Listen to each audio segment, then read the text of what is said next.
بسم الله الرحمن الرحيم. مشاهدينا الكرام، متابعينا في كل مكان، أينما كنتم، أينما تواجدتم، أسعد الله مساءكم بكل خير، وأهلا وسهلا ومرحبا بكم في متعة كروية جديدة من أجواء الدور العراقي الممتاز لكرة القدم. وها نحن نسير ونصل معكم دائما وأبدا في الجولات الممتعة، جولات المتألقة.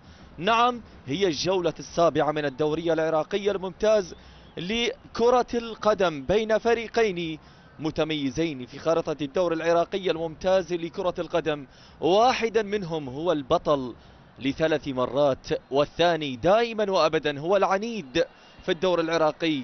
نعم، الحديث هنا عن المضيف لهذه المباراة، نادي الكهرباء، بضيافة هولير، بضيافة القلعة الصفراء، بضيافة أربيل القادم من الشمال إلى ملعب التاجي من أجل منافسة الجولة السابعة من الدوري العراقي الممتاز لكرة القدم. إذن نادي أربيل هنا المضيف لهذه المباراة، والكهرباء نعم هو المضيف عفوا، ونادي أربيل هو الضيف لهذا اللقاء أكيد الممتع والمتميز، والذي نتمنى نعم أنا وأنتم أيها السادات والسادة الكرام عبر الشباب سبورت لأن نستمتع سوية في هذه المتعة الكروية المتميزة دائما وأبدا من الدوري العراقي 21-22 عبر الشباب سبورت دائما. إذن نادي أربيل والكهرباء الذي يبدأ بالتشكيل اليوم، نعم في حراسة المرمى علي جبار، لدينا نارتي لولو، علي خالد، ناظم حمزة، وكذلك حارث فلاح،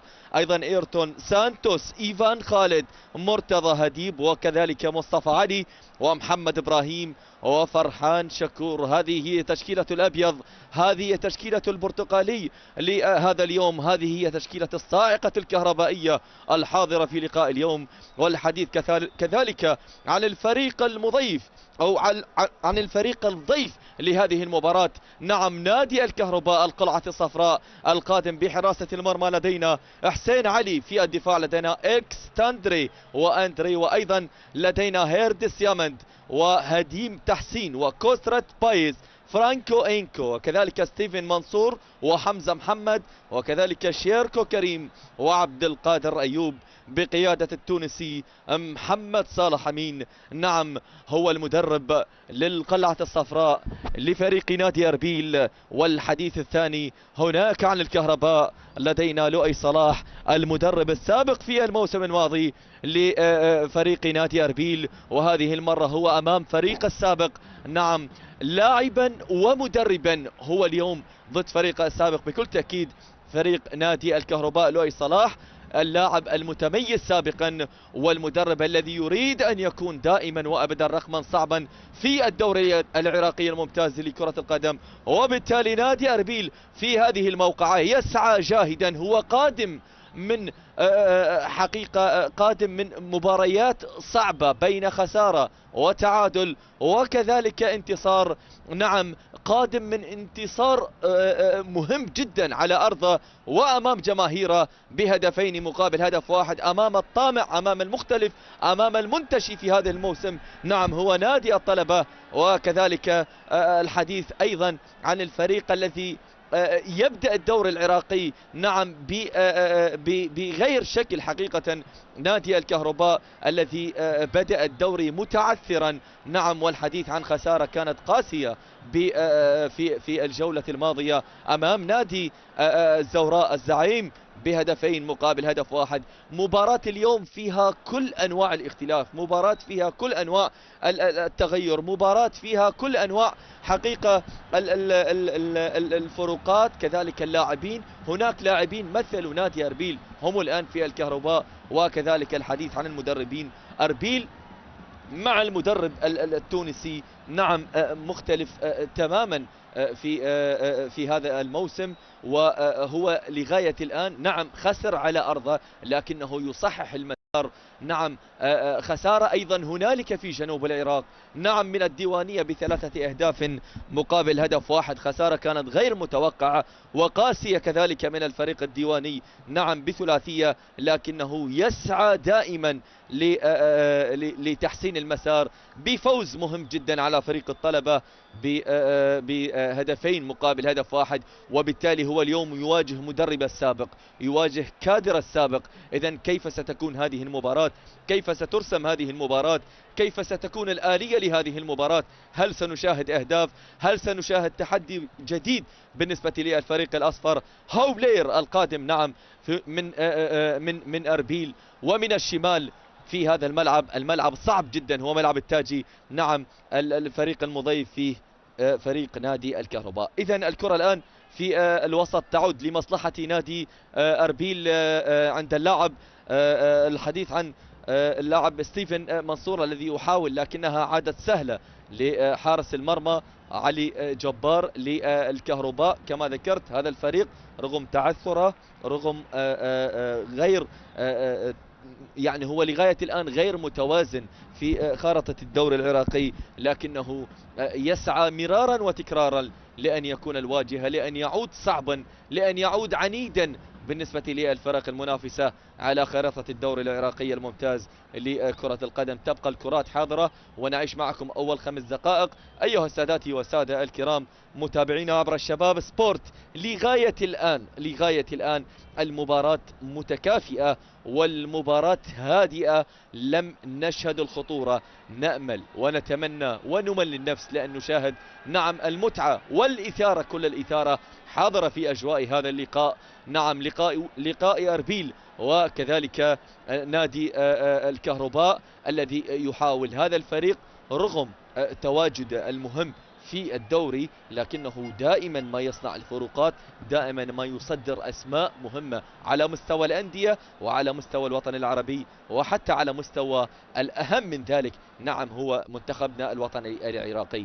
الكرة في الوسط عند إيرتون، تعود مرة أخرى لمرتضى هديب من الجهة اليسرى عن طريق نارتيلولو الذي يحاول، لاعب شاب، لاعب نشط، لاعب بماركة سريعة جدا حاضرة مع الكهرباء في هذا الموسم. وبالتالي الحذر، كل الحذر في الدقائق الأولى نعم لجس نبض الفريقين. الحديث عن الفريق الأصفر وكذلك الفريق الأبيض المرتدي الزي هذا في هذه المباراة. على غير العادة أن نشاهد الفريق البرتقالي وهو يتلون دائما في أرضية الميدان ويقدم النتائج الإيجابية سواء في الموسم الماضي أو حتى المواسم الماضية، وفي هذا الموسم يريد أن يكون رقم صعب بقيادة الصلاح نعم لؤي. وبالتالي تبقى الأمور، كل الأمور حاضرة والتنافس حاضر نعم بين التونسي والعراقي. الحديث عن محمد صالح مدرب الفريق وعفوا محمد أمين، محمد أحمد أمين مدرب نادي أربيل. بالتالي الكرة الآن تبقى حاضرة لمصلحة نادي أربيل في الوسط عند اللاعب اللي هو فرانكو ايتكو الذي يحاول من جديد المحاولات الأربيلية. نعم قد نشهد محاولات كثيرة. أربيل اللي يغيب عنا لاعب مهم جدا، هو هداف لغاية الآن، هو ظهر بمستوى كبير جدا. الحديث عن شافيو الغاني نعم بسبب تراكم البطاقات الصفراء هو وصل للبطاقة الصفراء الخامسة، وبالتالي يغيب عن أحداث هذا اللقاء. لاعب مهم، لاعب مؤثر، لاعب فرض نفسه بشكل كبير جدا في القاعدة الأربيلية، وبالتالي هو يغيب عن أحداث هذا اللقاء. نعم قد يفتقد السيد التونسي نعم في أحداث هذا اللقاء، وبالتالي تبقى الأمور، كل الأمور مهيئة لأن نشاهد أهداف بالنسبة للفريق الأصفر وكذلك الفريق الأبيض. وبالتالي نعم هنالك مباريات كثيرة جدا في هذه الجولة السابعة أيها السادات والسادة الكرام. بالنسبة ليوم أمس شاهدنا لقاءات متميزة. الحديث عن لقاءات الصناعة والميناء. الميناء خسر بعد أن تعادل مع الجوية. يا الله على متغيرات الدوري العراقي في هذا الموسم. وحقيقة هنا تسديدة حاضرة نعم من اللاعب شيركو كريم في اللقطة الماضية، لكنها سهلة جدا عادت لحارس المرمى الحارس علي جبار. نعم، يا لها من متغيرات ويا لها من حقيقة نتائج مفاجئة. هناك فرق كبيرة تخسر على أرضها وأمام جماهيرها بعد عودة الجمهور. نعم، أصبح هنالك طعما كبيرا بالنسبة للدوري العراقي الممتاز لكرة القدم، وبالتالي الحديث هنا عن متغيرات نتائج المباراة وعن حقيقة تلون النتائج بالنسبة للمباراة. لغاية الآن الأمتع هي الجولة الخامسة التي شهدت فقط تعادلين، وبقية المباريات انتهت بانتصارات متتالية. لكن الحقيقة الحديث عن نتائج يوم أمس، نادي الصناعة اللي فاز على أرضه أمام الميناء بهدف وحيد، وبالتالي القاسم تعادل مع الكرخ أيضا بهدفين لهدفين. نفط ميسان خسر من الزوراء بثلاثية. الزوراء بدأ الموسم مختلفا، ولغاية الآن هو لا يزال مختلف ويريد أن يعود إلى بوابة الدوري العراقي. هو زعيم للدوري العراقي لغاية الآن، هو منتشي بعدد الألقاب بكثير في الدوري العراقي، وهنا تسديدة لدينا حاضرة كهربائية منذ البداية عند اللاعب محمد إبراهيم، لكنها أيضا سهلة، عادت بتغطية دفاعية كماشة دفاعية حاضرة من أبناء هولير، ذهبت لحارس المرمى الشاب حسين علي اللي أيضا يقدم نفسه بشكل متميز في أحداث الدوري العراقي وفي مبارياته مع نادي أربيل. إذن الشرطة تغلب في مباراة قوية جدا ومنافسة كانت حقيقة على المركز الأول بفوزه بثلاثية على نفط الوسط. مباراة اللي كانت يعني قبل بدايتها هي مشتعلة بتصريحات بصور بعلامات بتحديات، بالتالي فرض نفسه نادي الشرطة وفاز وتصدر نعم للدوري العراقي الممتاز لكرة القدم، وانتزع الصدارة من الفريق الذي بدأ الدوري منتصرا وبانتصارات متتالية لم يتلقى الأهداف. نعم، تلقى الأهداف يوم أمس وخسر بثلاثية، ولديه لقاء كبير جدا هنالك في النجف في ديربي الفرات الأوسط، الحديث بين فريقين كبيرين نفط الوسط وكذلك نادي النجف. الجولة المقبلة، الجولة المشتعلة، الجولة الحقيقة التي سنشاهد فيها أحداث متميزة. نعم، دورينا ممتع، دورينا جميل، دورينا رائع جدا لغاية الآن بهذه النتائج، بهذه الصور، بهذه الرسمات الرائعة من الفرق المشاركة في الدوري العراقي 21-22 دائما وأبدا عبر شباب سبورت. إذا من مباريات اليوم لدينا طلبة ليستضيف نفط البصرة، لقاء كبير جدا في ملعب الشعب. أيضا لدينا سامراء ونوروز، أيضا الديوانية يستضيف نادي زاخو، والنجف يستضيف النفط، وكذلك المباراة الأخيرة أمسية الشعب نعم في بغداد بين الجوية وبغداد. اللقاء المرتقب، اللقاء المهم، اللقاء الذي فيه الكثير من التحديات بالنسبة للفريق الجوي الذي يريد أن يكرر سيناريو الموسم الماضي ولأن يتصدر ولأن يحصد لقب آخر لخزائنه نعم بنجومه بتألقه بتواجده في الدوري العراقي رفقة الفرق الباقية التي هي لا زالت منافسة حقيقة بالنسبة لأجواء الدوري العراقي في هذا الموسم. الحديث عن نفط الوسط والزوراء وكذلك الشرطة. إذا لغاية الآن الشرطة هو المتصدر ب 19 نقطة، وكذلك النفط، وأيضا لدينا الجوية في المركز الثالث بفارق مباراة واحدة، والزوراء في المركز الرابع، ولدينا نفط البصرة. هذا الموسم المختلف تماما، لكن بانتظار المتغيرات. أتحدث عن المتغيرات لأن لدينا الطلبة ولدينا أيضا بغداد ولدينا أربيل، لدينا النجف، هذه الفرق التي دائما ما تعودنا لأن نشاهدها دائما في مقدمة الترتيب بالنسبة لأجواء الدوري العراقي. خرجنا بعيدا عن أجواء المباراة، ولكن المباراة لغاية الآن لم تشهد الخطورة ولم تشهد الندية ولم تشهد الحماس. أول ربع ساعة أيها سادتي والسادة الكرام متابعينا مشاهدينا محبينا عبر شباب سبورت تنقضي معكم تعادلا سلبيا لغاية الآن بين أربيل وكذلك نادي الكهرباء أو الكهرباء أربيل. باعتبار أن الكهرباء هو المضيف لأحداث هذا اللقاء للفريق الهوليري القادم من الشمال، القادم من القلعة الصفراء، القادم من أجل أحداث ونتيجة هذا اللقاء بقيادة حكم المباراة السيد منتصر غالي لسعد حيدر حميد، وكذلك محمد كامل ومحمد جاسم أو محمد حازم، وأيضا لدينا مهدي فليح مقيما للحكام، الطاقم التحكيمي الحاضر في اللقاء اليوم. وبالتالي أربيل الذي يحاول في أحداث هذا اللقاء.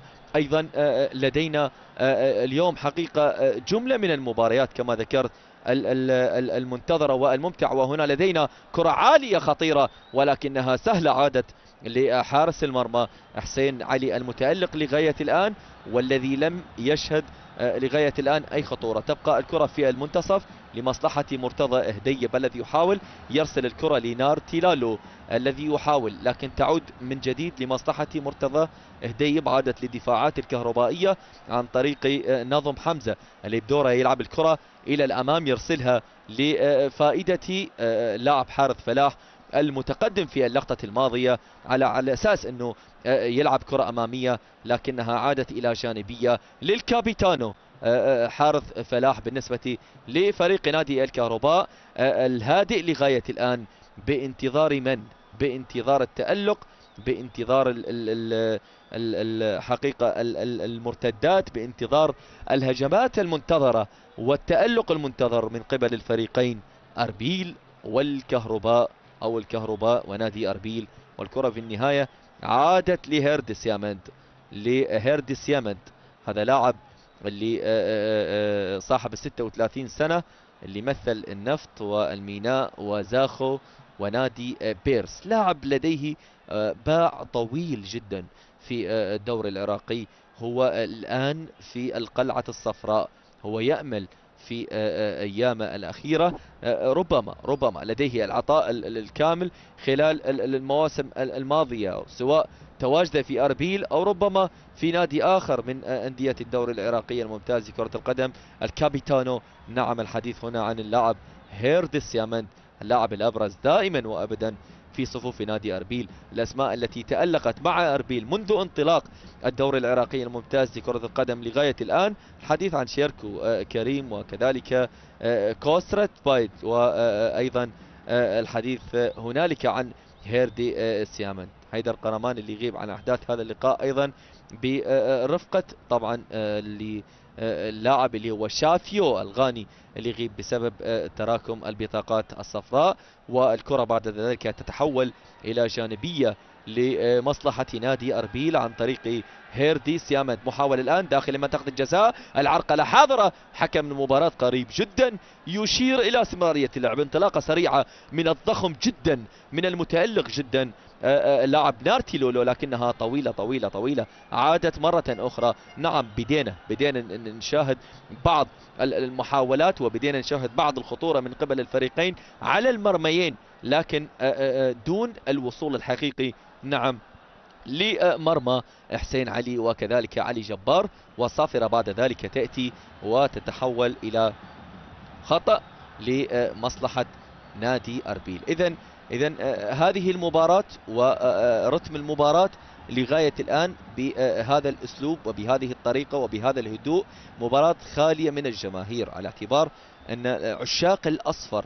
والبعد أكيد بين أربيل وكذلك بغداد، ربما هناك بعض من المحبين لفريق نادي أربيل هم قد يكونوا حاضرين في أحداث هذا اللقاء. وكذلك الحديث عن العشاق بالنسبة للفريق الأبيض الفريق الكهربائي، تبقى الكرات هادئة ويبقى الرتم لغاية الآن هادئ، والنتيجة السلبية لغاية الآن أيها سادتي والسادة مخيمة على أجواء هذا اللقاء. والكرة بعد ذلك حاضرة لكنها تقطع، عادت مرة أخرى من جديد في الوسط عن طريق فرانكو إيتكو لمصلحة كوثرت الذي يحاول، ولكن تعود للدفاعات. نقلات رائعة جدا كهربائية في اللقطة الماضية، والتبادل المتنوع بالنسبة لعناصر فريق نادي الكهرباء في هذه اللحظات. وبالتالي المباراة أستطيع أن أقول أنها متكافئة لغاية الآن. نعم اللاعب متكافئ، والحذر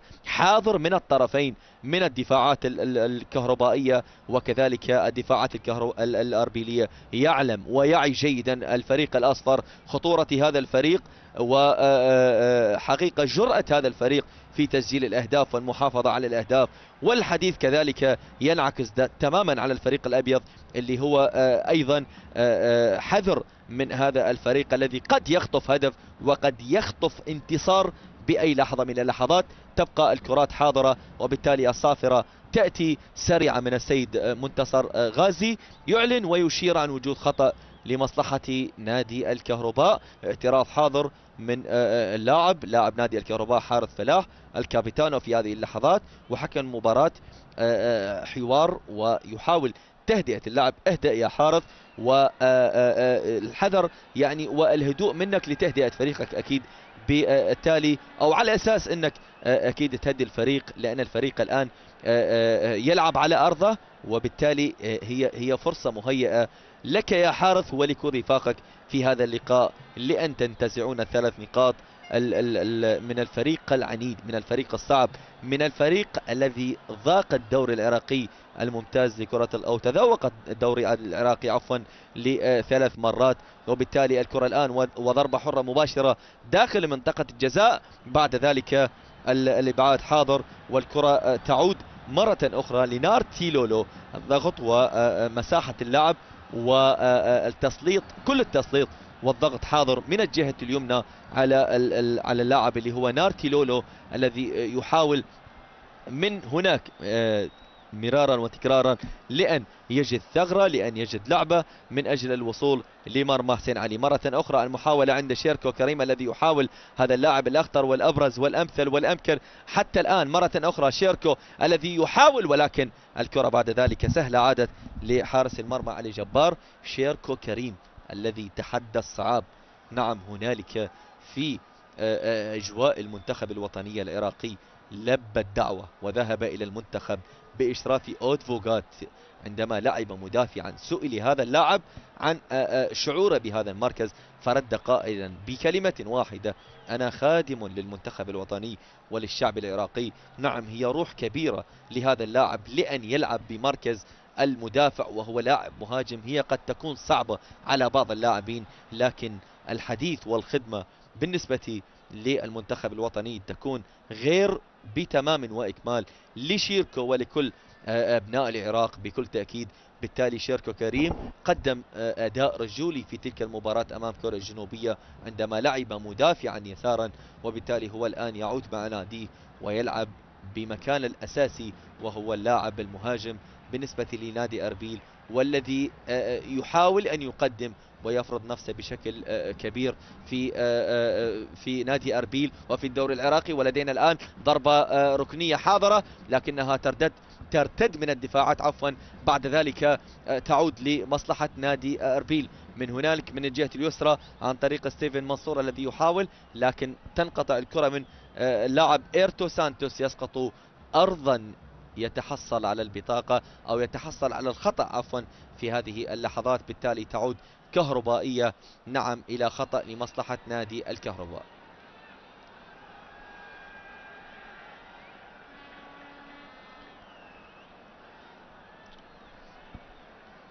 مرة أخرى الكرة في الوسط لمصلحة نادي الكهرباء الذي يحاول. مرة أخرى الكرة إلى الأمام، تلعب بشكل ممتاز وسليم عند لولو الذي يحاول، لكن تعود للدفاعات عن طريق اللاعب هريم تحسين في هذه اللحظات. مرة أخرى الكرة تبقى في الوسط لمصلحة نادي الكهرباء عند علي خالد، يعود بالكرة لناظم حمزة.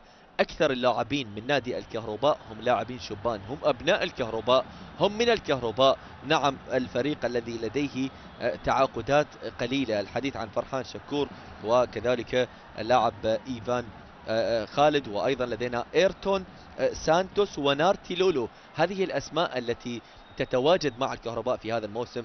أما فريق نادي أربيل نعم استقطابات متميزة، أبرزهم الغائب في هذا اللقاء اللي هو شافيو اللي سجل، هو هداف نادي أربيل لغاية الآن. نعم يغيب عن أحداث هذا اللقاء بسبب تراكم البطاقة الصفراء. بالتالي الكرة تعود إلى ضربة مرمى لمصلحة الحارس علي أو هذا حسين علي حارس مرمى نادي أربيل. الجولة المقبلة ستشهد مباريات أيضا من العيار الثقيل بين حقيقة النفط والديوانية، الكرخ، سامراء، الميناء، القاسم، أمانة بغداد، وكذلك الصناعة، وأيضا الزوراء، أربيل، نفط الوسط، والنجف.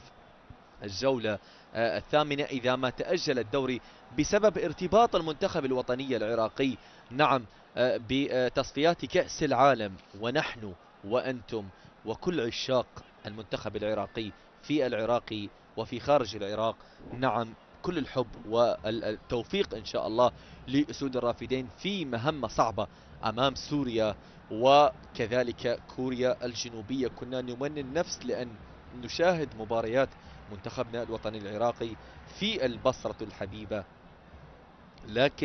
لكن أكيد يبقى دائما منتخبنا الوطني يعاني كثيرا خارج الديار، ولكن إن شاء الله 6 نقاط نأمل، هذا ما نتمناه وهذا ما نأمله إذا ما أردنا أن نستمر في التصفيات المؤهلة لكأس العالم، إذا ما أردنا أن نكون متواجدين هنالك في قطر. نعم علينا أن نجتهد، علينا أن نقاتل، علينا أن نحارب من أجل الوصول إلى كأس العالم. لدينا مباراة قوية أمام سوريا وكذلك مباراة قوية أمام المنتخب الكوري الجنوبي، وبالتالي أسماء جديدة استدعيت مؤخرا، استقطابات رائعة. وهنا محاولة حاضرة لشيركو الذي يقاتل الآن داخل منطقة الجزاء مرة أخرى. نادي أربيل الذي يحاول، الكرة عادت من جديد لمصلحة فرانكو الذي يسدد، لكن بعد ذلك التغطية الدفاعية حاضرة، لا تزال الكرة متواجدة، ولكن الإبعاد في النهاية عن طريق نار تيلولو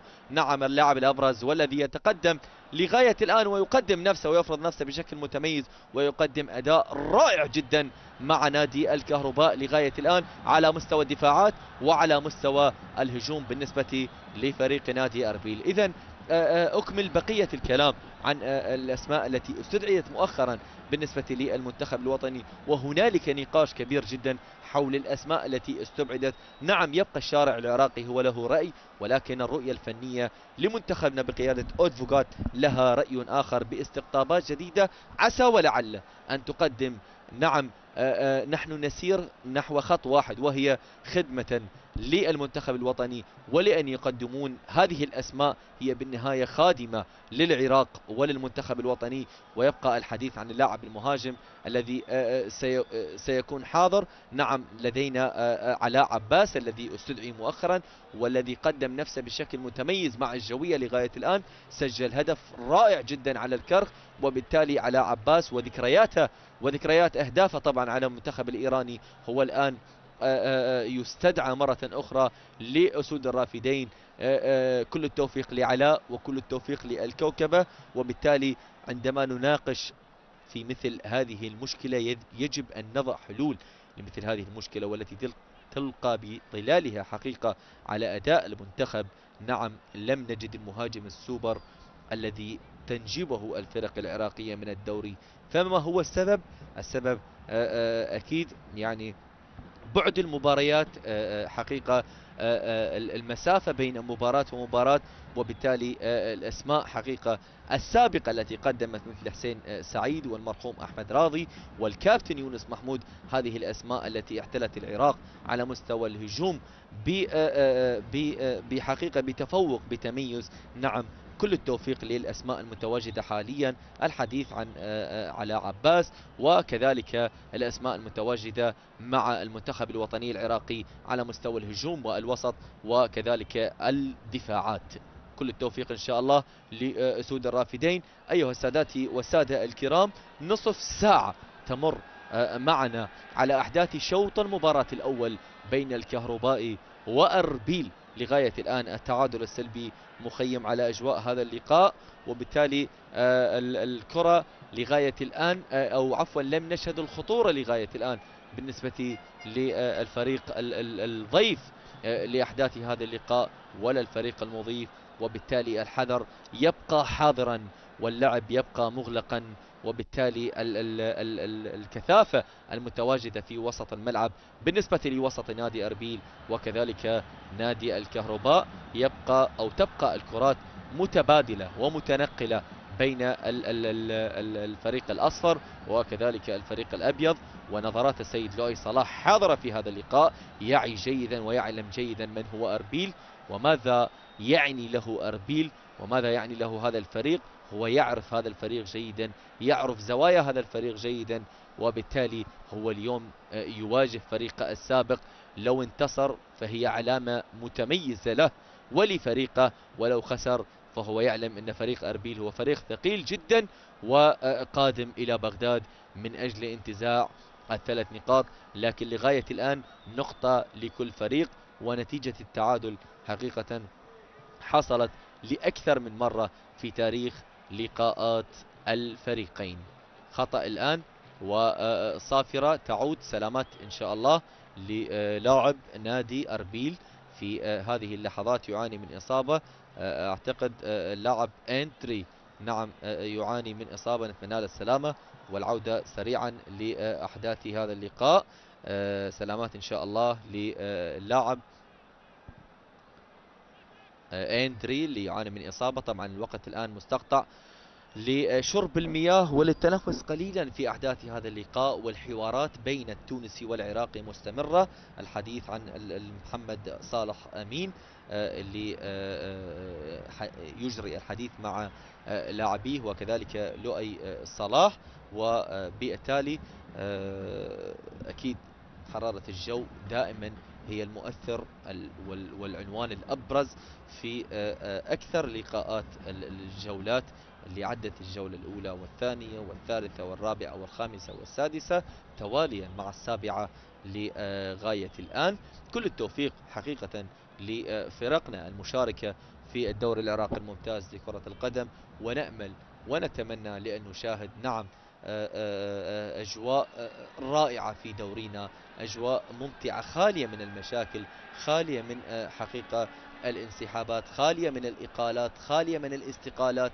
نعم نشاهد دوري متميز رائع يليق بالعراق أولا وبأنديتنا أكيد المشاركة في الدوري، لأن نشاهد دوري عراقي محترف 100%. حكم المباراة الآن يعود إلى المباراة لاستئنافها من جديد. منتصر غازي حكم مباراة هذا اليوم. أيضا من لقاءات اليوم المهمة طبعا منتخبنا الأولمبي اللي راح يواجه المنتخب البحريني. يعني اللقاء اللي هو حقيقة لحساب كأس آسيا تحت 23 سنة. لو فاز منتخبنا في هذا اللقاء أو حتى الخسارة، لو خسر لا سامح الله منتخبنا الوطني، هو سيتأهل إلى كأس آسيا تحت 23 سنة. منتخبنا الأولمبي العراقي حقيقة اللي يبدع كثيرا بأسماء رائعة جدا وباستقطابات رائعة جدا. لقاء لديه مهم جدا أمام المنتخب البحريني. كل التوفيق إن شاء الله لمنتخبنا الوطني العراقي الأولمبي لأن ننتصر ولأن نتصدر ولأن نتأهل بعد ذلك إلى كأس آسيا تحت 23 سنة.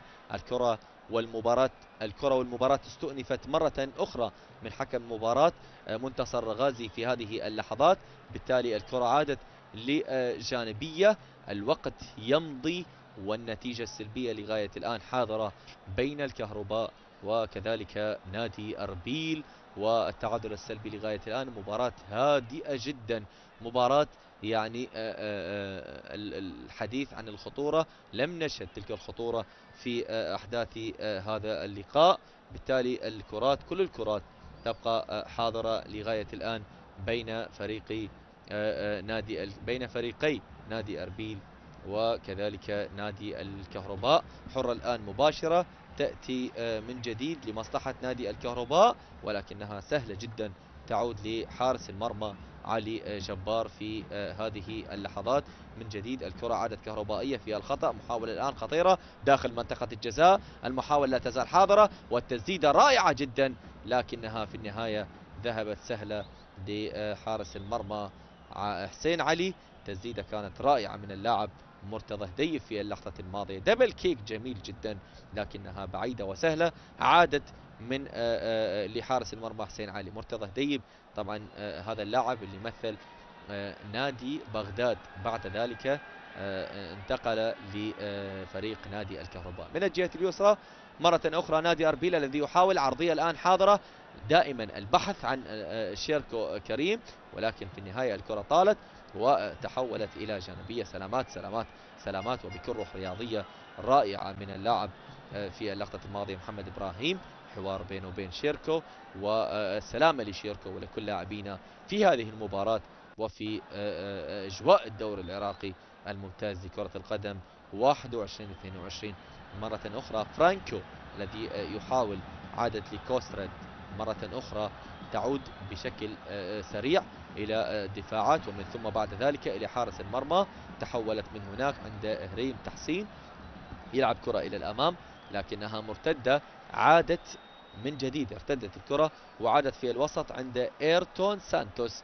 مرة أخرى الكرة تبقى كهربائية عند علي خالد اللي يلعبها لناظم حمزة ليلعب الكرة إلى الأمام. مرة أخرى نادي أربيل عند كوسرت الذي يحاول يلعب بينية رائعة جدا، تعود بسيطرة باستحواذ جميل من اللاعب اللي هو فرانكو إيكو في اللقطة الماضية، يسقط أرضا. بعد ذلك الكرة تتحول إلى خطأ لمصلحة نادي أربيل، أو اللاعب اللي سقط في اللقطة الماضية اللي هو إليكس تاندري في اللقطة الماضية، وبالتالي عادت للكابيتانو لضربة حرة غير مباشرة لمصلحة نادي أربيل. دائما في الدفاعات عند هيردي سيامد. هيردي سيامد يلعب كرة أمامية لمصلحة شيركو كريم لإليكس الذي يحاول، لكن السيطرة غير حاضرة. مرة أخرى دربكة وأربيل يبحث عن التسديد عن طريق اللاعب عبد القادر الذي يحاول والتسديدة ولكنها بعيدة جدا، نعم بعيدة، تحولت إلى ضربة مرمى لمصلحة الحارس علي جبار. ضربة مرمى لمصلحة الحارس علي جبار. ونادي أربيل هو يعني من الفرق اللي تأسست عام 1958. أول مشاركة لنادي أربيل في الدوري العراقي كانت في عام 1968 في دور الدرجة الثانية. لعب في دوري الدرجة الأولى في العام 1987.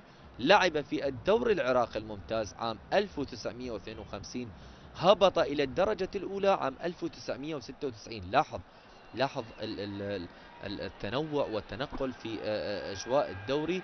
بعد ذلك عاد إلى الدوري العراقي سنة 98 وحتى الآن يلعب في الدوري. أحرز بطولة الدوري كما ذكرت في هذه المباراة موسم 2006-2007. شارك في جميع بطولات كأس العراق ولم يحقق نتائج تذكر.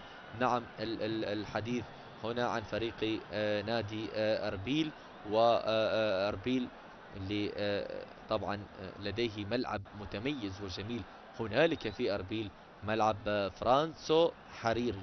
نادي أربيل أيها السادة والسادة اللي أول ما هنا محاولة مرة أخرى لمصلحة نادي الكهرباء داخل منطقة الجزاء، رائعة جدا اللقطة الماضية. بعد ذلك التغطية والدفاعات الأربيلية نعم حاضرة في اللقطة الماضية. محاولة كانت متميزة عند اللاعب محمد إبراهيم وكذلك فرحان شكور، لكن بعد ذلك تحولت إلى لاعبي وعناصر نادي أربيل. وهنا أوه تدخل قوي جدا في هذه اللحظات على اللاعب واللي هو طبعا يستحق، حقيقة يستحق البطاقة الصفراء. نعم لاعب نادي الكهرباء اللاعب إيفان خالد في هذه اللحظات، اللاعب اللي مثل أربيل سابقا، هو يلعب ضد فريقه السابق وهو الآن يرتكب خطأ على كوسترت بايس في هذه اللحظات. اللاعب إيفان خالد يتحصل على البطاقة الصفراء وبالتالي الآن تعود الكرة إلى خطأ لمصلحة نادي أربيل. إيفان خالد من اللاعبين اللي مثلوا أربيل وزاخو ونفط الوسط، وبالتالي الآن المحاولات حاضرة. لاحظ يعني الانسجام، تلاحظ أنه الانسجام غير حاضر بالنسبة لفريق نادي أربيل وكذلك نادي الكهرباء. الانسجام غير حاضر من اللاعبين. نعم أتحدث عن وجود ارتباك حاضر بين اللاعبين، عدم الثبات على الكرة لغاية الآن، وبالتالي كل الكرات حاضرة في هذه اللحظات، لكن كلها عشوائية نعم على المرميين، وبالتالي الكرة والاستحواذ يبقى حاضرا في الوسط بين الكهرباء وأربيل، وبالتالي دفاعات من هناك والدفاعات من هنا، وإليكس الذي يحاول بينه وبين كوسرات اللي دائما ما يلعب الكرة إلى الأمام ليجد عبد القادر أيوب وكذلك اللاعب شيركو كريم. بالتالي تبقى الكرات حاضرة ويبقى اللعب موجود، وهنا تسديدة خطيرة. أوه نعم، تسديد وتهديد أول حاضر في هذه اللحظات، لكن الكرة بعد ذلك تحولت إلى خارج أرضية الملعب. هنا التهديد الأول، هنا التسديد الأول، هنا المحاولة الحقيقية الأولى للفريق المضيف في هذه اللحظات. نعم اللاعب أمير أياد في اللقطة الماضية سدد تسديدة خطيرة على المرمى، لكنها بتألق ببراعة بتصدي رائع من الحارس حسين علي في اللقطة الماضية. الكرة أبعدت وتحولت إلى ركنية. إذن اللاعب فرحان شكور غير متواجد في هذه المباراة أيها السادات، عفوا، والسادة أمير أياد في اللقطة الماضية هو المتواجد في خط المقدمة بالنسبة لنادي الكهرباء، والتسديدة بعد ذلك تأتي قوية لكنها أيضا عادت من الدفاعات مرة أخرى مصطفى علي، والتسديدة خطيرة كانت في اللقطة الماضية ولكن بالتالي تحولت إلى جانبية. إذن ها هي المحاولة الأولى، وهذا هو التسديد الأول، وهذه الخطورة الأولى التي كنا ننتظرها طوال 40 دقيقة أيها السادات والسادة عبر شباب سبورت. تمضي على أحداث شوط المباراة الأول والتعادل السلبي لغاية الآن، هذا هو اللي أتحدث عنه الآن بين كوسرات وكذلك شيركو كريم وعبد القادر. نعم الخطورة لم تذكر لغاية الآن بالنسبة لعناصر نادي أربيل، ولكن المحاولة الحقيقية قبل قليل كانت عند أمير أياد اللي كان بمواجهة المرمى سدد تسديدة. نعم لكن براعة حسين علي كانت حاضرة في اللقطة الماضية، وبالتالي خطورة كانت أولى وهدف كان قريب جدا لأصحاب الأرض والجمهور في هذه اللحظات، وبالتالي الكرة تعود لخطأ لمصلحة نادي أربيل، خطأ لمصلحة نادي أربيل. الآن يعني ربما نشاهد ردة الفعل حاضرة من الفريق الأصفر. مباراة يعني طوال 40 دقيقة هادئة خالية من الأهداف، مملة حقيقة، خلونا نكون واقعيين أكثر، مباراة مملة لكنها يعني الآن بدأت ترتقي لنشاهد ربما أهداف، لنشاهد ربما محاولات حقيقية، وهذا ما نتمناه وهذا ما نأمل في هذه اللحظات. والتسديد الآن لكنها طالت جدا. نعم الكماشة الدفاعية كانت حاضرة، وهنا كرة عرضية لتعبر الدفاعات، لكن بعد ذلك الإبعاد دائما وأبدا عبر المتألق نارتيلولو الكهرباء الذي يحاول بالخطأ مرة أخرى. عنا عليك يا بارد يا نارتيلولو في هذه اللحظات، وبالتالي الكرة عادت لحارس المرمى علي جبار. لم يتبقى الكثير. نعم دقائق شوط المباراة الأول تنتهي بانتظار الوقت بدل الضائع. نعم لم تشهد توقفات كثيرة، بطاقة صفراء واحدة كانت حاضرة على إيفان خالد. نعم مباراة باردة من كل الأمور ومن كل الأشياء الحقيقة اللي حدثت في شوط المباراة الأول، بالتالي عادت بأحضان حسين علي اللي بدوره يرسلها إلى كوسرات الذي لم يظهر كثيرا في أحداث هذا اللقاء، يبحث عن الإسناد، يلعب كرة إلى الأمام، لكن بعد ذلك التغطية دائما حاضرة عند ناظم حمزة وعلي خالد في اللقطة الماضية، لتعود إلى جانبية أربيلية هوليرية الآن عند كوسرات. وبالتالي حكم مباراة يأمر اللاعب بتنفيذ رمية التماس من المكان المخصص أو من مكان خروج الكرة. كوسرات يعود بالكرة لمصلحة هيردي سيامند مرة أخرى عند إندري اللي يلعب الكرة إلى الأمام، هذا اللاعب اللي يقدم مستوى متميز لغاية الآن. الأيادي ترتفع، نعم الكرة خرجت بعد ذلك، وحكم المباراة الراية حاضرة، نعم تشير إلى وجود ضربة مرمى لمصلحة نادي أربيل. لا أتوقع أنه حكم المباراة في هذه اللحظات سيشير إلى وقت بدل ضائع لأحداث الشوط المباراة الأول، لأن المباراة لم تشهد حقيقة التوقف الكثير في أحداث هذا الشوط، شوط المباراة الأول، وبالتالي الكرة عادت لمصلحة نادي الكهرباء من جديد. الكرة تبقى حاضرة، وبالتالي الكرة لمصلحة نادي أربيل من جديد.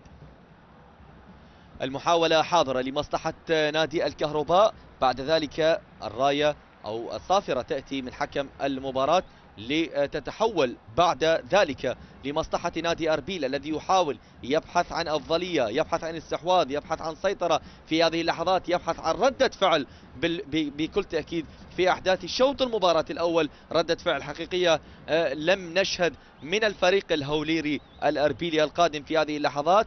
بالتالي يبقى الكهرباء هو صاحب أفضل محاولة لغاية الآن في أحداث شوط المباراة الأول. الدقائق الأخيرة أيها السادات والسادة مشاهدي الشباب سبورت لغاية الآن مستمرة بين الكهرباء وكذلك نادي أربيل. كرة مرة أخرى ملعوبة لمصلحة نادي الكهرباء، عادت من جديد لعناصر نادي الكهرباء عند نارتي لولو في الوسط. الكرة تلعب عن طريق إيرتون، يلعب كرة أمامية لفائدة اللاعب اللي هو أمير أياد الذي يحاول من جديد. المحاولة عند شيركو سقط أرضا، لكن الكرة بعد ذلك تحولت إلى جانبية. الدقائق الأخيرة دقيقتين كوقت بدل ضائع أيها السادات والسادة الكرام، مشاهدينا متابعينا مقدرة من حكم مباراة حكم مباراة منتصر غازي. من جديد الكرة تعود لتماس لمصلحة هيردي سيامد من الجهة اليسرى عن طريق اللاعب اللي هو كوسترت الذي يحاول لشيركو كريم، يلعب كرة بينية لكنها أيضا عائدة من الدفاعات بقطع متميز من ناظم حمزة. وبالتالي إلى هنا مشاهدينا الكرام متابعينا حكم مباراة منتصر غازي يعلن نهاية شوط المباراة عن نهاية شوط المباراة الأول بالتعادل السلبي بين الكهربائي ونادي أربيل. استراحة قليلا نتواصل معكم في أحداث شوط المباراة الثاني. حسين البياتي كان معكم، إلى هناك.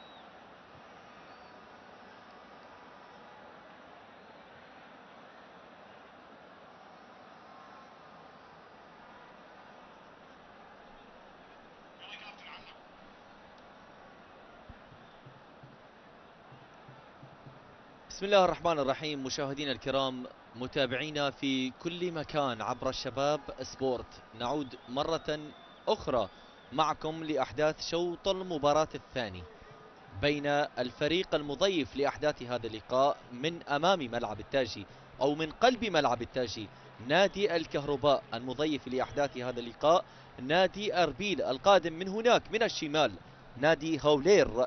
نعم في أحداث قمة المجموعة السابعة من الدوري العراقي الممتاز لكرة القدم، معكم سوية ومع كل العشاق لأجواء الدوري وللفريقين. تركنا شوط المباراة الأول ينتهي سلبيا بكل شيء، بالنتيجة وبالأداء وبكل أجواء المباراة، مع الاحترام الكامل طبعا لكل الحاضرين ولكل المتابعين، لكن أنا وأنتم وكل عشاق الدوري يأملون دائما بمشاهدة متعة في أجواء مباريات الدوري العراقي الممتاز لكرة القدم. لكن أحداث شوط المباراة الأول انتهى سلبية بكل شيء، فقط بمحاولة واحدة حقيقية كانت عن طريق اللاعب أمير أياد لاعب نادي الكهرباء، كاد منها أن يسجل هدف واحد، وبالتالي لم نشاهد الخطورة بالنسبة للفريق المنتشي في الجولة الماضية بفوزه على الطلاب هنالك في القلعة الصفراء، ولا كذلك الفريق الخاسر من الزوراء نادي الكهرباء الذي لم نشهد الخطورة ولم نشهد الواقعية بالنسبة لشوط المباراة الأول. لكن أنا وأنتم وكل المشاهدين أيها السادات والسادة نأمل ونتمنى لأن نشاهد شوطا ثانيا مليء بالمتعة والإثارة والحماس والقوة والأهداف، وكذلك نوعية المباراة. أكيد 45 دقيقة منتظرة من الفريقين، فريق نادي الكهرباء المضيف لأحداث هذا اللقاء وكذلك نادي أربيل. إذا ماذا تحدث أو ماذا فعل السيد محمد صالح أمين التونسي المدرب مدرب القلعة الصفراء في الاستراحة ما بين الشوطين، وماذا تحدث لؤي صلاح وماذا قال من أسرار لؤي صلاح بالنسبة لفريق نادي الكهرباء عن فريقه السابق فريق نادي أربيل. إذن هل هناك تغيرات؟ هل هناك تطلعات؟ هل هناك ربما مؤشرات تشير إلى أن وجود هدف ربما سيكون حاضر من الفريق الأصفر ومن الفريق الأبيض؟ نعم، نادي أربيل ونادي الكهرباء الذي دخل بتشكيل الشوط الأول علي جبار بحراسة المرمى، ولدينا نارتي لولو، علي خالد، ناظم حمزة، حارث فلاح، ايرتون سانتوس، ايفان خالد، مرتضى هديب، مصطفى علي، محمد ابراهيم وامير اياد. هذه تشكيلة السيد لؤي صلاح في احداث هذا اللقاء شوط المباراة الثاني. نعم، لنادي الكهرباء أربيل بحراسة المرمى لدينا حسين علي، وكذلك لدينا إلكساندري وأندري، وكذلك هيردس يامن، هريم تحسين، كوسرت بايز، فرانكو ايتكو، وكذلك ستيفن منصور، حمزة محمد، وشيركو كريم، عبد القادر أيوب. هذا هو التشكيل بالنسبة للتونسي صاحب الثمانية صاحب 41 عام، من مواليد 1980 التونسي، مدرب نادي أربيل. وهنا تسديدة وسقوط على أرضية الملعب، وبالتالي حكم مباراة يشير إلى وجود ركنية لمصلحة نادي الكهرباء في هذه اللحظات. وأمير أياد حاول كذلك في اللقطة الماضية، سقط على أرضية الملعب. نعم، يريد أن يتحصل على أي فرصة من الفرص المهيئة له في شوط المباراة الثاني لأن يدرك أول الأهداف ولأن يسجل أول الأهداف. سقط أرضا وتحصل على ركنية. الآن عادت من جديد لمصلحة نادي الكهرباء، والرأسية ربما حاضرة من اللاعبين المتقدمين بالنسبة للكهرباء. هل سنشاهد هناك صاعقة كهربائية بالفعل، أم أن قلعة أربيل والقلعة الصفراء ستضرب وستصعق؟ نعم، الفريق الكهربائي في هذا اللقاء نشاهد، نؤازر، نستمتع. نعم، نأمل لأن نشاهد متعة في شوط المباراة الثاني. تبقى الكرات متبادلة ومتنقلة، والكرة ترتد من جديد، تعود في الوسط لمصلحة فرانكو إيتكو مرة أخرى لإليكس، اللاعبين الأبرز في نادي أربيل في وسط الملعب، اللي بجانبهم أكيد كوسرت. من جديد المحاولة تبقى عند حمزة لإليكس، يلعب لكرة بينية رائعة جدا من الجهة اليسرى أو من الجهة اليمنى عن طريق عبد القادر، الذي يحاول يتحصل بكل تأكيد على وجود تماس جانبية لمصلحة نادي أربيل، جانبية لمصلحة نادي أربيل، أو ربما هي ركنية. بالفعل هي ركنية لمصلحة فريق نادي أربيل. دائما على التنفيذ المتألق والأبرز والمتميز دائما في صفوف القلعة الصفراء هو كوسريث، الذي يحاول أن يضع نفسه وأن يصنع نفسه ولأن يصنع هدف ربما في هذه الدقائق وربما في الدقائق القادمة لاعبي نادي أربيل يجرون ميران. الآن ربما نشاهد تغييرات في الدقائق القادمة. الآن العرضية ستأتي أو التسديدة، لكن السيطرة غير حاضرة، مرتدة عادت. هذا ما يبحث عنه فريق نادي الكهرباء من الجهة اليسرى عن طريق اللاعب محمد إبراهيم الذي يحاول مهاري يلعب لكرة إلى الأمام لمصلحة أمير. مرة أخرى التسديدة حاضرة عن طريق مصطفى علي، لكنها بعد ذلك عادت من جديد لمصلحة اللاعب مرتضى هديب من هناك من الجهة اليسرى عن طريق حارث يلعب لكرة عرضية لكنها تنقطع. عادت من جديد لمصلحة فرانكو لإيرتون والتسديدة بعد ذلك تحولت إلى ضربة ركنية. نعم، اللاعب ايرتون سدد تسديدة رائعة جدا لكنها لم تجد الخطورة، لم تجد المرمى، بل وجدت الركنية. عادت مرتدة سريعا. لاحظ نادي الكهرباء كيف يسير المباراة وكيف يسير في المباراة، وبالتالي الخطورة قبل قليل كانت حاضرة على مرماه. من جديد عادت سريعة مرتدة، وبالتالي أبعدت الآن من الدفاعات مرة أخرى لمصلحة المتألق لغاية الآن نارتيلولو. لاعب يقدم نفسه بشكل جميل جدا، واستقطاب هو الأمثل لغاية الآن بالنسبة لفريق نادي الكهرباء. هذا الفريق اللي تحدثت أنه هو فريق عنيد جدا، فريق منافس، فريق فرض نفسه بشكل كبير في الدوري العراقي، ودائما ما يقدم الأسماء، دائما ما يقدم المفاجآت، دائما ما يكون حاضر وبقوة في أجواء الدوري العراقي الممتاز لكرة القدم. هذا الفريق اللي أشرفوا على تدريبه مجموعة من المدربين المخضرمين. وهنا العرضية حاضرة مرة أخرى عن طريق مصطفى الذي يحاول، ولكن بعد ذلك الارتداد حاضر من قبل الدفاعات، وبالتالي ضاعت على الفريق الكهربائي في اللقطة الماضية. نعم، حوار جميل جدا مستمر بين محمد إبراهيم، مصطفى علي، وكذلك أمير أياد في اللقطة الماضية. مصطفى حاول كثيرا في اللقطة الماضية، ولكن تواجد الدفاعات الأربيلية حاضرة دائما وأبدا في اللقطة الماضية، وبالتالي الكرة ذهبت مرة أخرى لعناصر نادي أربيل. ضاعت إذن ومرت سليمة على مرمى أربيل وعلى مرمى حسين علي في اللقطة الماضية. الكهرباء بهذه اللقطات نعم يصبح هو الأخطر، بهذه المحاولات يصبح هو المستحوذ الأخطر في هذه الدقائق.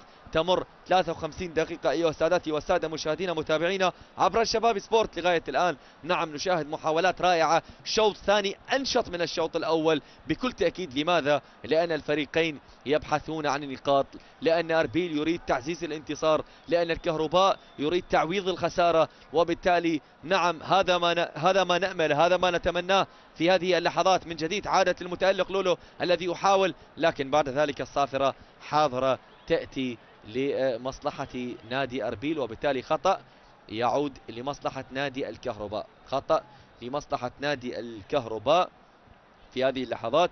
كما ذكرت هذا الفريق اللي أشرفوا عنه مجموعة من المدربين العمالقة، الحديث عن نبيل زكي، عادل عبد الرضا، نزار أشرف، يونس عبد علي، راجح محمد، باسم محمد، شاكر محمود، نعيم صدام، صباح عبد الحسن. هذه الأسماء الكبيرة اللي أشرفت على هذا الفريق، وبالتالي الآن يأتي لؤي صلاح لأن يقود هذه السفينة من بعد قيادة كبيرة جدا لكبار لؤي صلاح تاريخ على مستوى عندما كان لاعبا والآن هو مدربا، يحاول أن يصنع نفسه في الدوري العراقي ولأن يحقق الانتصارات. قاد أربيل في الموسم الماضي وحقق مع أربيل حقيقة مستويات متميزة تحسب له كمدرب شاب لأول مرة في خارطة الدوري العراقي بعد الاعتزال، وبالتالي هي نتيجة تحسب لمصلحة هذا المدرب، مدرب نادي الكهرباء لؤي صلاح، وهو الآن في تجربة جديدة في بغداد مع الكهرباء. نعم، يريد أن يحقق مستويات متميزة وملفتة بالنسبة للفريق البرتقالي فريق نادي الكهرباء. عادت من جديد الكرة في المنتصف لخطأ لمصلحة نادي الكهرباء. إذن الكهرباء لغاية الآن يعني في المركز التاسع لغاية الآن، في المركز التاسع، لعب 6 مباريات، حقق الانتصار في مباراتين وتعادل في مباراتين وخسر مباراتين. يعني رقم 2 متميز بالنسبة للفريق الكهربائي لغاية الآن. تعادلين، خسارتين، وانتصارين لغاية الآن. حقق 8 نقاط وسجل 7 أهداف وتلقى 6 أهداف لغاية الآن. 6 أهداف تلقى لغاية الآن. بينما الفريق الأربيلي، الفريق الهوليري الحاضر في لقاء اليوم، هو في المركز الثاني عشر. لعب 6 مباريات، حقق انتصار واحد هو فقط على الطلبة في الجولة الماضية. تخيل عزيزي مشاهد الشباب سبورت لغاية الآن، هذا الفريق ربما تعتبر كأسوأ بداية لغاية الآن بالنسبة لفريق نادي أربيل، اللي يحاول الآن داخل منطقة الجزاء عن طريق عبد القادر. عبد القادر يحاول أن يكون قادرا في اللقطة الماضية لكنه يسقط أرضا. بعد ذلك الكرة تعود إلى خطأ لمصلحة نادي الكهرباء. أربيل 6 مباريات، انتصار واحد، 3 تعادلات وخسارتين. هي ربما البداية الأسوأ بالنسبة لهذا الفريق في هذا الموسم، على عكس غيار المواسم الماضية. لغاية الآن حقق 6 نقاط، سجل 6 أهداف وتلقى 8 أهداف لغاية الآن. فريق نادي أربيل بهذا التعادل قد ربما يصل إلى النقطة رقم 9 ب4 تعادلات. لو انتصر خلاص يعني سيذهب بين هذه المحاولات، ومحاولة داخل منطقة الجزاء ولكنها أيضا مرت محاولة خطيرة جدا كانت في اللقطة الماضية عن طريق مصطفى علي، خروج حارس المرمى. بالتالي الكرة نعم المتابعة لم تكن حاضرة من قبل أمير اياد في اللقطة الماضية، وبالتالي خطيرة مرت وسليمة مرت بنفس الوقت على المرمى الأربيلي. سليمة مرت على المرمى الأربيلي، محاولة كانت خطرة جدا لفائدة مصطفى علي في اللقطة الماضية، وبالتالي مرت، عدت، ضاعت، ذهبت، تحولت إلى خارج أرضية الملعب. الله على محاولة رائعة جدا للكهرباء. هو الأخطر لغاية الآن، هو الأمثل لغاية الآن، هو الأمكن لغاية الآن بمحاولاته، وبالتالي الكرة تحولت، ذهبت إلى عناصر نادي أربيل. ولكن مصطفى علي ماذا أضعت يا مصطفى في اللقطة الماضية؟ نعم تدخل رائع من حارس المرمى حسين علي في اللقطة الماضية، إبعاد متميز، ولكن فرصة مهيئة لتحقيق هدف ولتسجيل هدف. نعم ال3 نقاط غالية يا مصطفى، ال3 نقاط غالية لك ولفريقك. والحديث كذلك عن أربيل، يجب أن يكون أكثر حذر في اللقطة في هذه اللحظات وفي اللحظات المقبلة. لماذا؟ إذا ما أراد الانتصار وإذا ما أراد الحفاظ على نشوة الانتصار في الأسبوع الماضي أمام الطلاب. نادي الكهرباء اللي تأسس في عام 2001 وفي موسم 2004-2005 كان نادي يلعب للمرحلة الأولى حتى وصل إلى الدرجة الأولى في العراق في موسم 2013 بعد فوزه ببطولة الدوري للدرجة الأولى في موسم 2012-2013 تحت الدوري العراقي. نعم عاد الفريق للعب وحقق الفريق المركز الخامس في ترتيب الدوري في العام 2017 كأفضل تصنيف. نعم يأتي لفريق نادي الكهرباء بالتاريخ طبعا بقيادة الكبير شاكر محمود، اللي حقيقة حقق انتصار وحقق إنجاز كبير جدا في 2017 عندما حقق المركز الخامس في خارطة الدوري العراقي. وهنا محاولة خطيرة، الله الله الله الله الله الله الله على خطورتك يا مصطفى علي في اللقطة الماضية. نعم محاولة مرة أخرى كانت حاضرة، وربما هناك صافرة بكل تأكيد تأتي، بالتالي سقوط على أرضية الملعب. سلامات إن شاء الله للاعب هيردي أو هذا اللاعب أندري في اللقطة الماضية، وبالتالي رأسية كانت حاضرة من جديد من مصطفى. يلا يا مصطفى حرك المباراة يا مصطفى، سجل هدف يا مصطفى لكي نشاهد الإثارة، لكي نشاهد المتعة في هذه اللحظات وفي اللحظات المقبلة، وقد نشاهد ردة الفعل المنتظرة من قبل الفريق الأصفر. لما لا؟ لدينا شيركو، ولدينا عبد القادر، ولدينا ستيفن، ولدينا حمزة محمد. هذه الأسماء بكل تأكيد قادرة لأن تسجل، قادرة لأن تعود بردة فعل حقيقية لفريقهم، فريق نادي أربيل. نادي أربيل لغاية الآن هو اللي يعاني في هذه اللحظات، واللي يعاني في اللحظات الماضية. نعم، وبالتالي قد يعاني إذا استمر الوضع بهذه النتيجة وبهذا الشكل وبهذا الأداء. قد نشهد ربما خطورة واضحة من الفريق الأبيض المسيطر. لاحظ الثلاثي المتقدم لغاية الآن: مصطفى، علي، وكذلك محمد إبراهيم، وكذلك أمير أياد. مصطفى علي أهدر فرصتين، ربما قد يندم مصطفى، قد يندم لإضاعة في مثل هذه الفرص أمام المرمى، أمام مرمى حسين علي، وبالتالي الكرة تحولت، ذهبت إلى جانبية لمصلحة نادي أربيل. حركة لعب متميزة من التونسي في اللقطة الماضية، وبالتالي يعيد الكرة للاعب نادي أربيل، لاعب هريم تحسين، وجانبية تعود لمصلحة نادي أربيل. ساعة من اللعب أيها سادتي والسادة الكرام، مشاهدينا متابعينا عبر شباب سبورت، تنقضي على أحداث هذه المباراة، والتعادل السلبي لغاية الآن مستمر، والبطاقة الصفراء تأتي الآن من جديد. متعادل المباراة حتى على مستوى البطاقات الصفراء. لدينا بطاقة صفراء لمصلحة لاعب إيفان خالد، والآن لدينا هريم تحسين صاحب رقم 6 يتحصل على البطاقة الصفراء من الجانب الأربيلي. مرة أخرى المحاولة تعود والسرعة حاضرة من قبل مصطفى بكل هدوء. كوستراد يعود بالكرة لحارس المرمى، كانت خطرة في اللقطة الماضية لكن الإبعاد كان حاضر وأسرع من قبل حارس مرمى نادي أربيل في اللقطة الماضية، والكرة بعد ذلك عادت خطأ لمصلحة إيرتون سانتوس. من جديد الكرة تلعب من نظم إلى الأمام لمصلحة أمير أياد، الذي يحاول لمصطفى الأخطر لغاية الآن، لاعب مهاري صاحب الرقم 10 يبحث عن الإسناد. من جديد عدد كهربائية، أنشط الغان نادي الكهرباء، أنشط الآن المباراة في هذه اللحظات.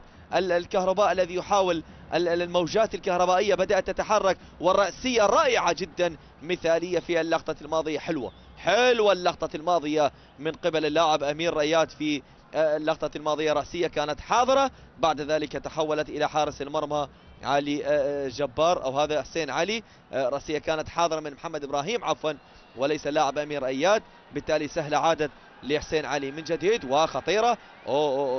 تفاهم كان غير موجود في اللقطة الماضية بين لولو وكذلك ناظم حمزة، وبالتالي سهلة سليمة عادت لحارس المرمى اللي هو علي جبار في هذه اللحظات. إذن يبقى وتبقى الأجواء الدوري العراقي مشتعلة في خط المقدمة لغاية الآن. المحاولة حاضرة لكن سهلة دائما وأبدا عند حسين علي حارس مرمى نادي أربيل. عادت لكوسرت من جديد في الوسط، من هناك من الجهة اليسرى عن طريق اللاعب ستيفن منصور الذي يحاول من جديد. الكرة عادت لمصلحة نادي أربيل عند كوسرت من جديد في الوسط، من جديد عادت عند اللاعب فرانكو الذي يحاول يلعب كرة إلى الأمام لمصلحة حمزة الذي يحاول من جديد.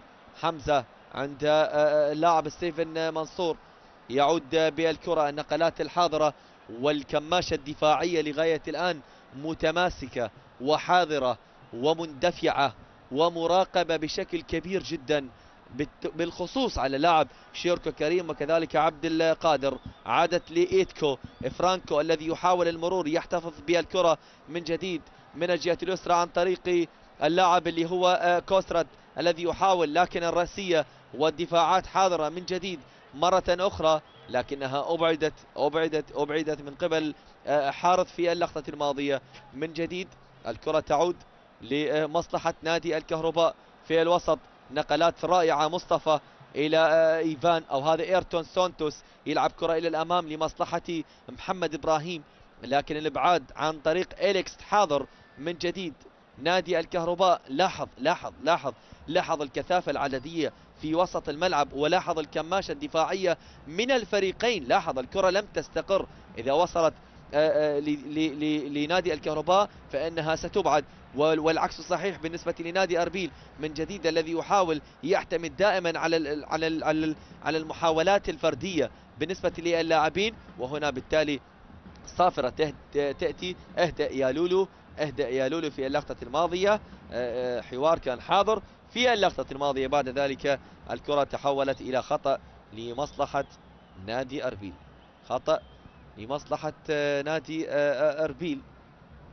أذكر باللقاءات القادمة، لقاءات يعني ستكون هي الأهم بكل تأكيد إذا ما تأجل الدوري بسبب ارتباط منتخبنا الوطني بمباراة سوريا وكوريا الجنوبية.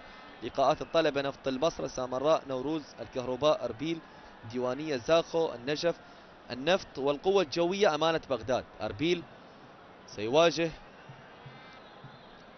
أو عفوا هذه مباريات الجولة السابعة طبعا، الحديث عن مباريات الجولة الثامنة. نعم، أعتقد أن هناك تغييرين قبل التونسي في هذه اللحظات. اللاعب عبد القادر سيغادر وسيدخل اللاعب ياسين عدنان، ولدينا أيضا دخول لعلي سرحان في هذه اللحظات. إذن عبد القادر يغادر المباراة ويدخل اللاعب ياسين عدنان في هذه اللحظات.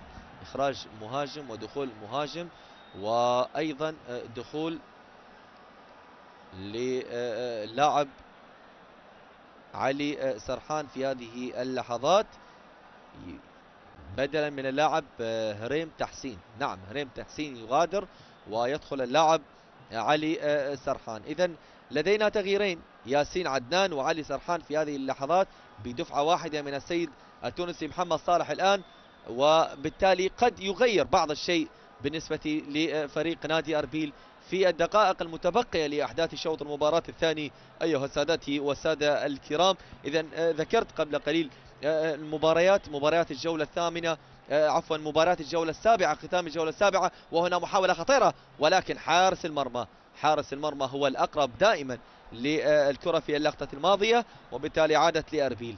مباريات اليوم: الطلبة نفط البصرة، سامراء، نوروز، ديوانية، زاخو، النجف، النفط، والقوة الجوية، وأمانة بغداد. ختام المجموعة السابعة. مباريات الجولة الثامنة إذا ما تأجل الدوري ستكون بين النفط، الديوانية، الكرخ، سامراء، الميناء، القاسم، أمانة بغداد، الصناعة، الزوراء، أربيل، نفط الوسط، وكذلك النجف. هي المباراة الأبرز في الجولة الثامنة إذا ما تأجل الدوري. أربيل مباراة القادمة القادمة عفوا ستكون قوية جدا. لماذا؟ لأن أربيل سيواجه الزوراء هنا في بغداد، مباراتين خارج الديار، الأولى هنا مع الكهرباء والقادمة ستكون مع الزوراء. أما الفريق الكهربائي يعني لديه لقاء حقيقة سيكون مهم جدا في الجولة المقبلة عندما يواجه نادي الميناء. بالتالي يعني الكرات والمحاولات بالنسبة لأجواء هذا اللقاء وبالنسبة لأحداث هذا اللقاء لغاية الآن إذا تحدثنا بواقعية سنجد أن الكهرباء هو الأخطأ. وهنا لدينا حرة من شيركو، والتسديدة الله الله الله الله، تسديدة رائعة جدا من شيركو في اللقطة الماضية، جميلة جدا، كانت متجهة على المرمى. حلوة اللقطة من شيركو، والأحلى من حارس المرمى علي جبار في اللقطة الماضية، كان بالمكان المناسب، وبالتالي الكرة ذهبت بأحضانه وتحولت لمصلحة نادي الكهرباء. سقط على أرضية الملعب، وحكم المباراة قريب يحاول تهدئة اللعب، واعتراض من إيرتون سانتوس في اللقطة الماضية، وبالتالي ربما سيتحصل على البطاقة الصفراء إذا استمر بهذا الحوار وبهذا الشكل. وهنا لدينا تغيير حاضر، اللاعب مرتضى هديب سيغادر وسيدخل اللاعب محمد سلام في هذه اللحظات، وأيضا اللاعب مصطفى علي هو الآخر الذي سيغادر. أيضا تغيير بالنسبة لفريق نادي أربيل. الآن اللاعب نادي أربيل دخول للاعب نيام هاشم في هذه اللحظات، وخروج اللاعب ستيفن منصور في اللقطة الماضية، وبالتالي تغيير آخر بالنسبة لفريق نادي أربيل، وخروج كل من مصطفى علي، وكذلك دخول لاعب نادي الكهرباء علي كريم. عموما تغييرات الآن بالنسبة لفريق نادي الكهرباء، مصطفى يغادر، وكذلك مرتضى هديب هو الآخر، وبالتالي أيضا تغييرين بدفعة واحدة من السيد لؤي صلاح، وبالتالي الآن المحاولات، والآن قد نشاهد يعني أمور رائعة. محمد سلام هو اللي يتحصل على البطاقة الصفراء، اللاعب الذي دخل قبل قليل، بالتالي هذه التغييرات قد تضيف نوعا ما شيئا للمباراة بالنسبة للفريق الأصفر وكذلك فريق نادي أربيل. من الجهة اليسرى الكرة عند اللاعب ياسين عدنان اللي دخل قبل قليل، عادت من جديد بهذه الروح وبهذه الرغبة وبهذه التغييرات. نأمل ونتمنى لأن نشاهد هدف في الدقائق القادمة. النتيجة سلبية لغاية الآن، التعادل السلبي لغاية الآن 0-0 لغاية الآن أيها السادات وسادة. 70 دقيقة تمر على أحداث هذه المباراة لغاية الآن، والتعادل السلبي مستمر. مرتدة عادت لمصلحة ياسين عدنان الذي يحاول يدخل داخل منطقة الجزاء، يلعب كرة عرضية، لكن بعد ذلك التدخل حاضر من قبل الدفاعات. هفوة كانت في اللقطة الماضية، وياسين عدنان لم يستغل الفرصة في اللقطة الماضية، بالتالي الكرة ذهبت وتحولت محاولة ربما يعني هي الأمثل في اللقطة الماضية بالنسبة لفريق نادي أربيل عن طريق ياسين عدنان، لكن الكرة بعد ذلك تحولت ذهبت إلى خارج أرضية الملعب لتبقى من جديد هي جانبية لمصلحة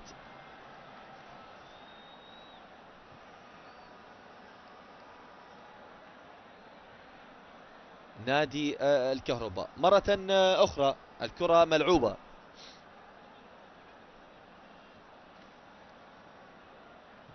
عادت من جديد لمصلحة نادي الكهرباء في الوسط. كرة الآن تلعب من جديد لمصلحة نادي أربيل، عادت مقطوعة من جديد لمصلحة ناتي لولو الذي يحاول. كرة الآن تلعب لمصلحة نادي الكهرباء، ملعوبة الكرة من جديد في الوسط، تلعب بشكل متميز عن طريق محمد سلام، من هناك من الجهة اليسرى عن طريق حارث فلاح الذي يرسل كرة عرضية، ولكن بعد ذلك الإبعاد حاضر من لاعبي نادي أربيل. من جديد المحاولة عند محمد سلام لفائدة نادي الكهرباء، والتسديدة الله الله الله الله الله على اللقطة الماضية. تسديدة كانت رائعة جدا من لاعب إيفان خالد في اللقطة الماضية، والبراعة الأجمل من قبل حسين علي في اللقطة الماضية. الكرة بعد ذلك تحولت إلى ركنية، تسديدة قوية، صاروخ رائع من خارج منطقة العمليات. بعد ذلك الكرة تحولت إلى ركنية لمصلحة نادي الكهرباء، ركنية لمصلحة نادي الكهرباء، وبالتالي تستمر المحاولات بالنسبة لفريق نادي الكهرباء، والخطورة تستمر بالنسبة لفريق نادي الكهرباء، وبالتالي هذه المحاولات وهذه الروح وهذه الرغبة وهذا الأداء نعم قد يشهد هدف بالنسبة للفريق الأبيض، المستحوذ المسيطر لغاية الآن، الضاغط لغاية الآن، عناصر رائعة. وهنا حوار حاضر بين شيركو كريم وكذلك ايرتون. اهدأ يا ايرتون، اهدأ يا شيركو، وبالتالي التدخل كان في اللقطة الماضية من قبل اللاعب ايرتون سانتوس. نتمنى تهدئة المباراة من حكم المباراة السيد منتصر غازي ومن اللاعبين، وبالتالي شيركو كريم سقط أرضا في اللقطة الماضية. ربما يعني التشنج كان حاضر والنفرزة كانت حاضرة أكيد من شيركو كريم.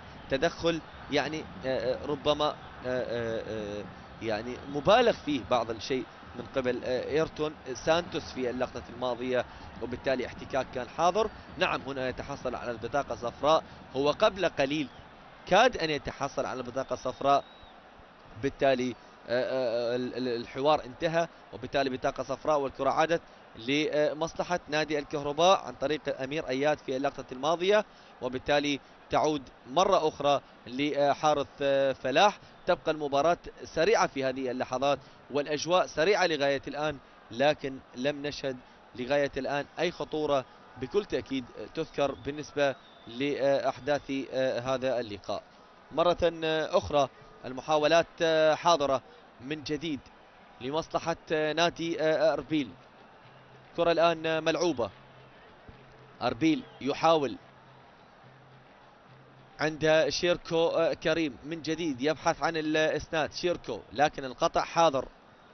مرة أخرى الكرة ملعوبة لمصلحة نادي أربيل عن طريق كوثرت من جديد، لكن الإبعاد حاضر لفائدة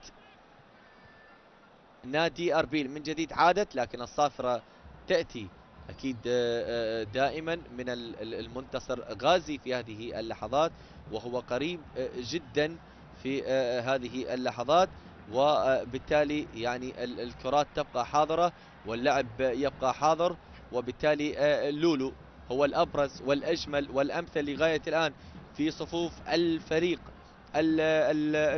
الكهربائي لغاية الآن. مرة أخرى المحاولة من جديد لمصلحة نادي الكهرباء. تاريخ لقاءات الفريقين حقيقة يعني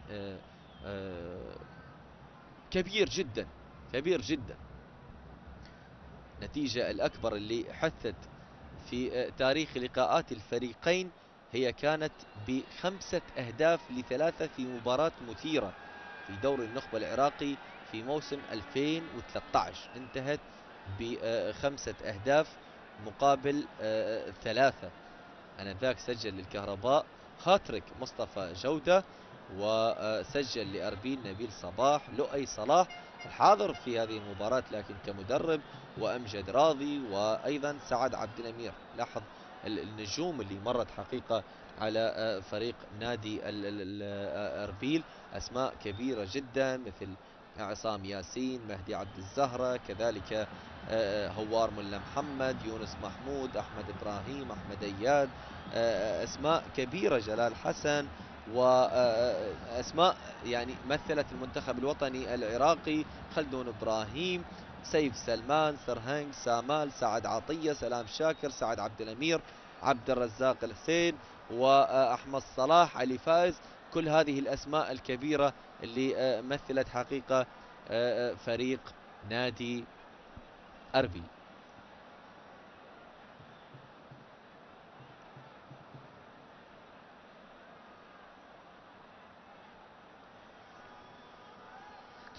لقاء جمع فريق نادي الكهرباء وكذلك نادي أربيل.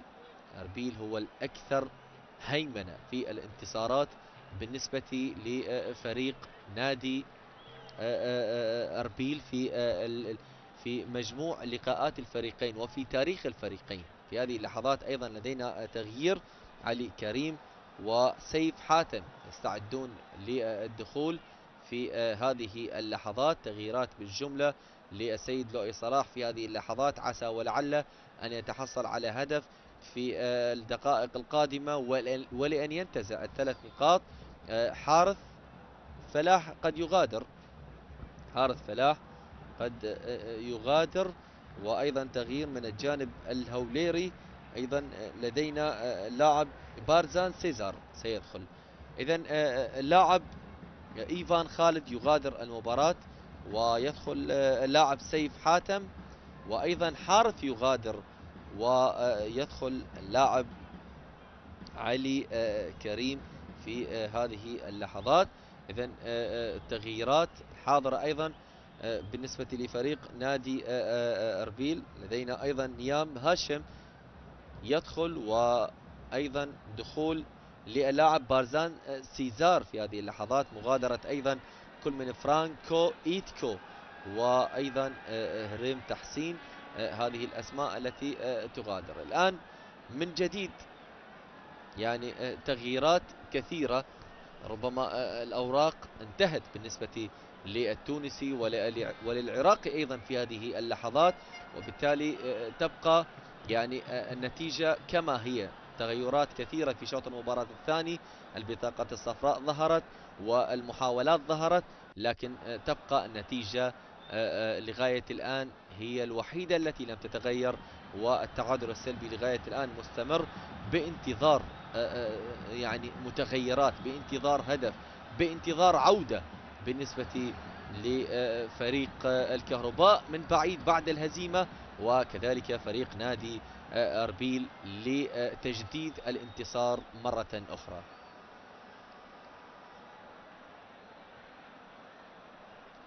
انتصار طبعا لأربيل على حساب نادي الكهرباء الذي انتصر لمرة واحدة في تاريخ لقاءات الفريقين. تخيل عزيزي المشاهد 19 لقاء، يعني 12 انتصار بالنسبة لفريق نادي أربيل مقابل انتصار واحد بالنسبة لفريق نادي الكهرباء، والتعادل اللي حدث بين الفريقين 6 مرات. نتيجة التعادل اللي حدثت للفريقين ب6 مرات فقط. الآن نعيش التعادل السابع لكن لغاية الدقيقة 80. يعني التعادل لغاية الآن دقيقة 80، 6 تعادلات حدثت بين الفريقين. أربيل هو صاحب الصولات والجولات في الانتصارات، محاولة كانت حاضرة والإبعاد دائما عن طريق المتألق حارس المرمى حسين علي. من جديد تبقى المحاولة حاضرة ويبقى اللعب حاضر لمصلحة نادي أربيل. من جديد المحاولة لمصلحة نادي أربيل، عادت من الدفاعات. 81 دقيقة أيها السادات والسادة الكرام مشاهدينا متابعينا في كل مكان. لغاية الآن التعادل السلبي مخيم على أجواء هذا اللقاء عبر شباب سبورت الدوري العراقي الممتاز لكرة القدم 21-22. لغاية الآن التعادل السلبي، الفريق المضيف لأحداث هذا اللقاء الفريق الكهربائي وفريق نادي أربيل. لغاية الآن هل هو تعادل إضافي بالنسبة لخزائن فريق أربيل في خارطة الدوري وفي طريقة في الدوري العراقي في هذا الموسم، وكذلك الفريق الكهربائي. لغاية الآن تبقى المحاولات وتبقى أكيد الفرص مهيئة للفريقين لانتزاع 3 نقاط في الدقائق القادمة. لم يتبقى الكثير، فقط 7 دقائق متبقية على نهاية أحداث هذا اللقاء، وبالتالي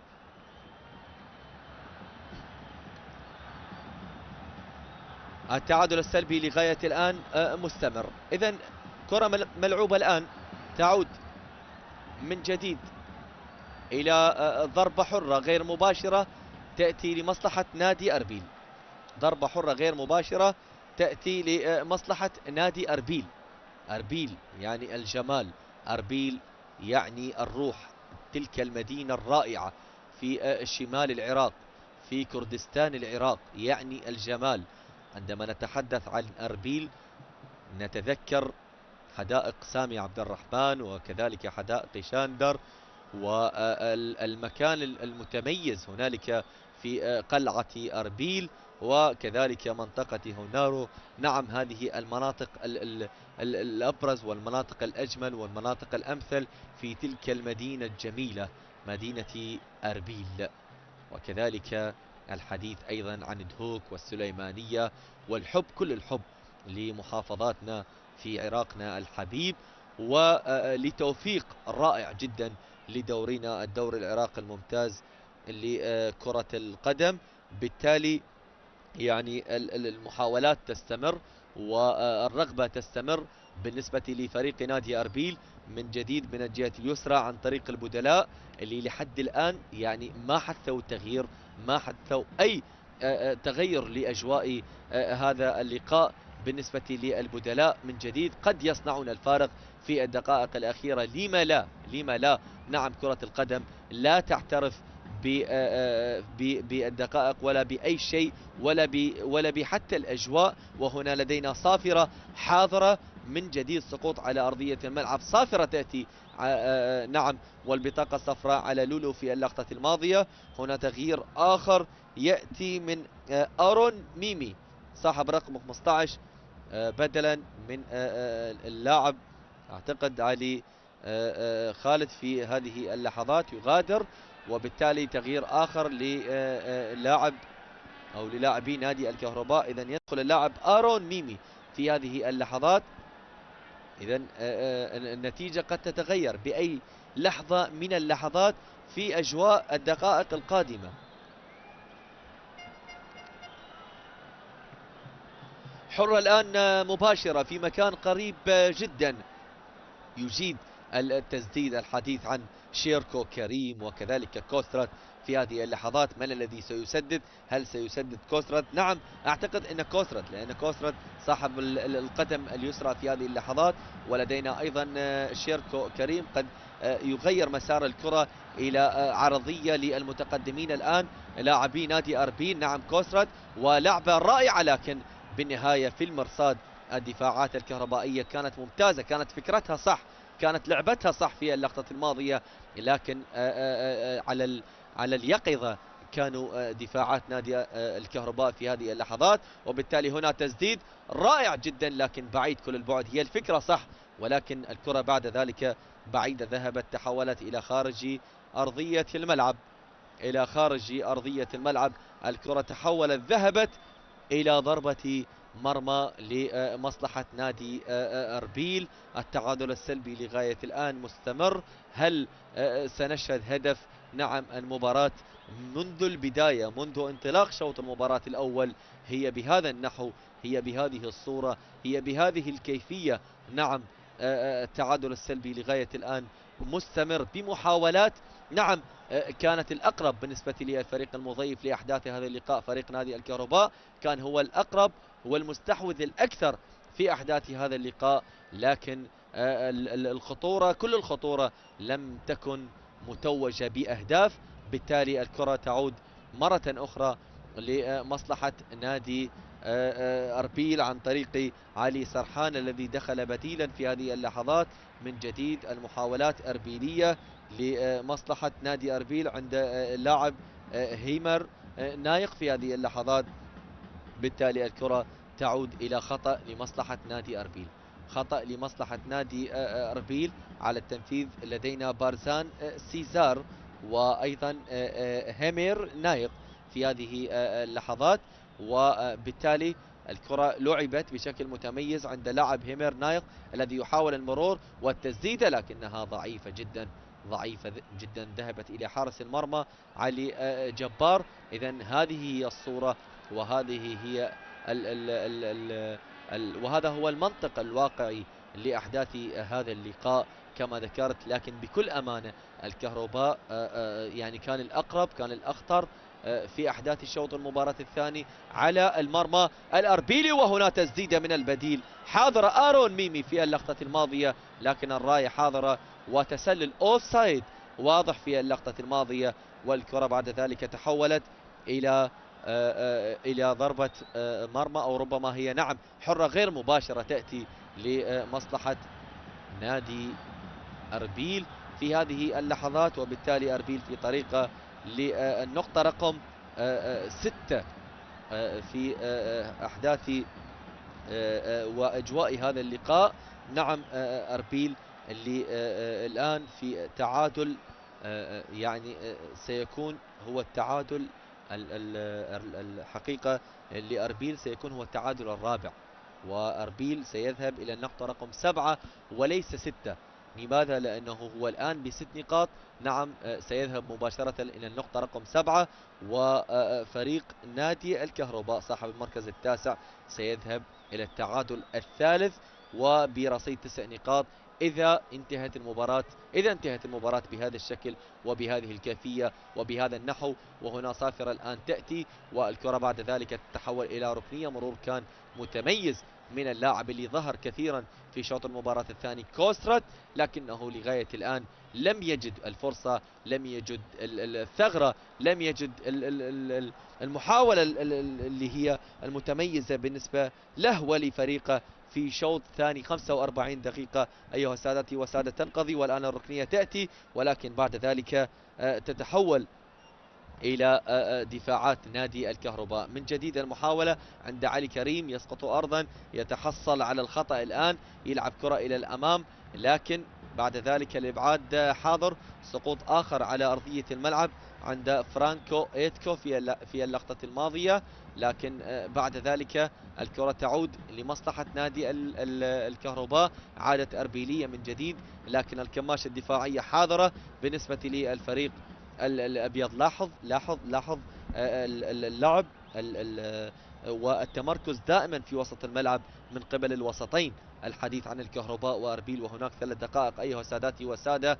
وصلنا إلى الوقت بدل الضائع. 90 دقيقة انتهت بالنسبة لهذه المباراة، والتعادل السلبي لغاية الآن. والتسديدة مرة أخرى لكنها بعيدة، ذهبت بجوار القائم، تحولت إلى ضربة مرمى لمصلحة علي، لمصلحة حسين علي في اللقطة الماضية.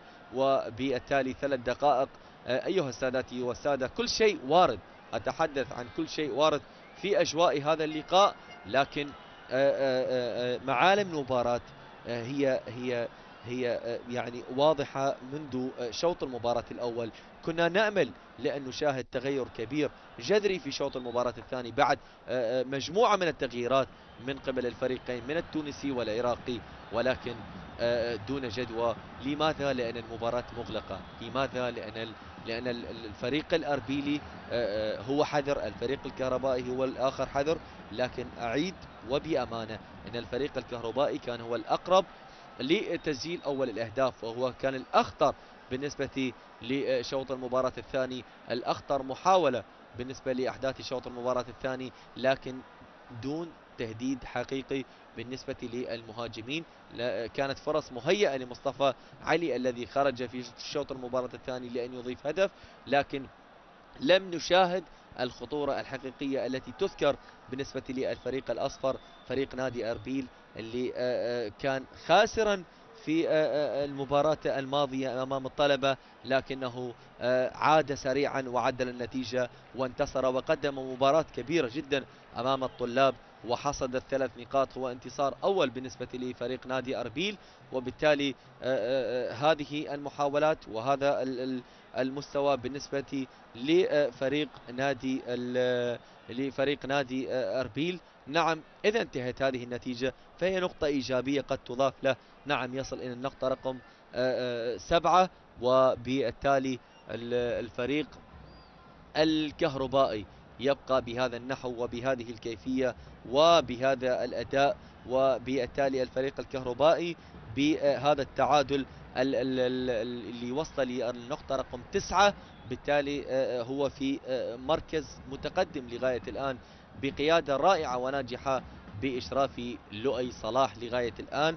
والحديث عن الفرق المتأخرة هنا عن الميناء والديوانية ونوروز، قد نشهد ونشاهد تغير كبير في أجواء الدور العراقي الممتاز لكرة القدم، وبالتالي الكهرباء مع في اللقاء القادم يعني سيكون أمام نفط البصرة، عفوا هنالك في البصرة وأربيل، نعم مع الزوراء. إذن هكذا أيها السادات والسادة منتصر غازي يعلن النهاية الكاملة لأحداث هذا اللقاء التي تنتهي بالتعادل السلبي بين الكهرباء الفريق المضيف لأحداث هذا اللقاء وفريق نادي أربيل. نعم، هذه المباراة تنتهي بالتعادل السلبي لحساب الجولة السابعة.